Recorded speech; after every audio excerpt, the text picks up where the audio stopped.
Pagkatapos ko nga kumain ng agahan, hindi na ako nagdalawang isip pa. Lumabas na ako dito sa garden mga kailyan habang may oras pa. Lumabas ako para putulan itong aking malunggay. Kailangan ko nang kunin itong mga bunga at medyo baby pa na dahon. Kasi yung mga magulang na ay ilalagay ko na bilang mulch dito sa aming garden.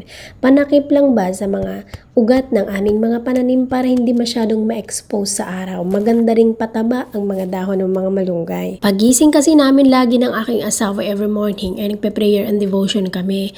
Tapos ngayong umaga, pagbukas ko ng bintana, nakita ko ang daming bunga na ng aming malunggay mga kailyan. Kaya sabi ko, pagkatapos kong kumain ay puputulan ko sila habang maaga pa. At habang hindi pa masyadong mainit para yung mga baby na dahon ay isa-save ko rin para aking uulamin ngayong araw. Pero yung mga bunga mga kailyan, hihimayin ko na sila at ilalagay sa freezer. Sinubukan ko kasi na pag nahimay na, ilagay ko sa vacuum sealed bag, ilagay ko sa freezer at pag niluto ko siya ng dinengdeng or pinakpet, masarap pa rin.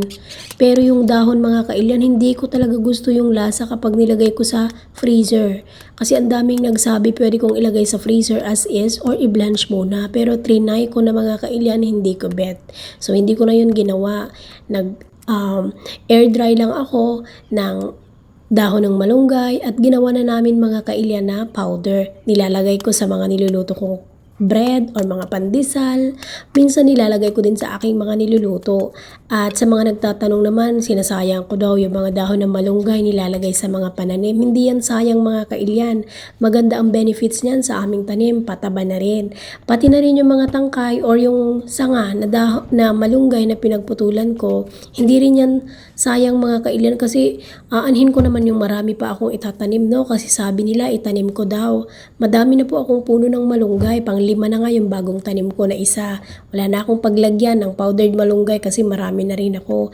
Ito mga kailyan, yan na yung mga baby pa na malunggay, marami rin akong nakuha. Tapos ito pa, may mga malunggay pa ako dito. Ito yung bago kong tanim 2 weeks ago. Thank you for watching mga kailyan at ito na yung aking na-harvest. Marami ulit akong pang-ulam.